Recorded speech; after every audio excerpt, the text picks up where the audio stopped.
یہ صرف ایک چینل نہیں، یہ ایک سفر ہے، سوچ کا سفر، جہاں ہم ماضی کے راز کھولتے ہیں، حال کے سوالات پوچھتے ہیں اور مستقبل کی راہیں تلاش کرتے ہیں۔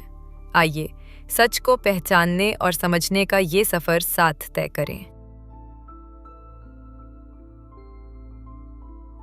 قائد اعظم محمد علی جناح نے ایک جمہوری، شفاف اور انصاف پر مبنی ریاست کا خواب دیکھا تھا، مگر ان کے انتقال کے فوراً بعد ہی سیاسی خلا پیدا ہو گیا۔ قیادت کمزور ہوئی، ادارے متزلزل ہوئے اور طاقت کے توازن کی جنگ شروع ہو گئی۔ جب سیاستدانوں نے اتفاق کھو دیا تو طاقت بیوروکریسی اور فوج کے ہاتھوں میں منتقل ہونے لگی۔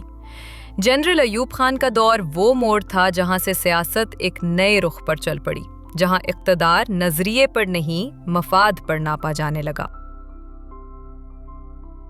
1971 میں جب مشرقی پاکستان علیحدہ ہوا تو یہ صرف سرحدوں کا ٹوٹنا نہیں تھا، یہ اس سیاسی نظام کا زوال تھا جو عوام کی آواز سننے میں ناکام رہا۔ سیاست پہلی بار طاقت اور انا کے تصادم میں ہار گئی۔ جنرل ضیاء الحق کا مارشل لاء پاکستان کی سیاست کے لیے ایک نیا موڑ تھا۔ مذہب، طاقت اور سیاست تینوں کو ایک کھیل کی طرح استعمال کیا گیا۔ نظریات کے بجائے مفادات نے جگہ لے لی۔ ضیاء کے بعد جمہوریت لوٹی، مگر اب یہ نظریات کی نہیں، طاقت کی جمہوریت تھی۔ بے نظیر بھٹو اور نواز شریف کی حکومتیں بار بار آئیں مگر گرائی بھی گئیں۔ ہر حکومت کے پیچھے ایک طاقتور ہاتھ محسوس ہوتا رہا۔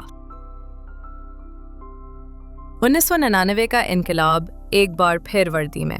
جنرل مشرف نے سب سے پہلے پاکستان کا نعرہ لگایا، مگر اقتدار کا کھیل وہی رہا، صرف کردار بدل گئے۔ 2008 کے بعد جمہوریت واپس آئی، مگر اس بار طاقت کا کھیل مزید پیچیدہ ہو چکا تھا۔ سوشل میڈیا، بیانیے اور ادارے سب ایک دوسرے کے مقابل۔ عوام اب تماشائی بن چکے تھے اور سیاست ایک کھیل۔ آج سیاست ایک میدان جنگ ہے، جہاں نظریہ کم، مفاد زیادہ ہے۔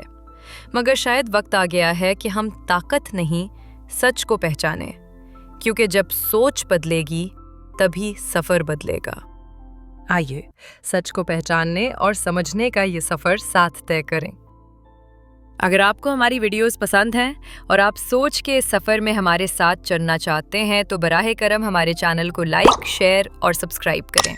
شکریہ۔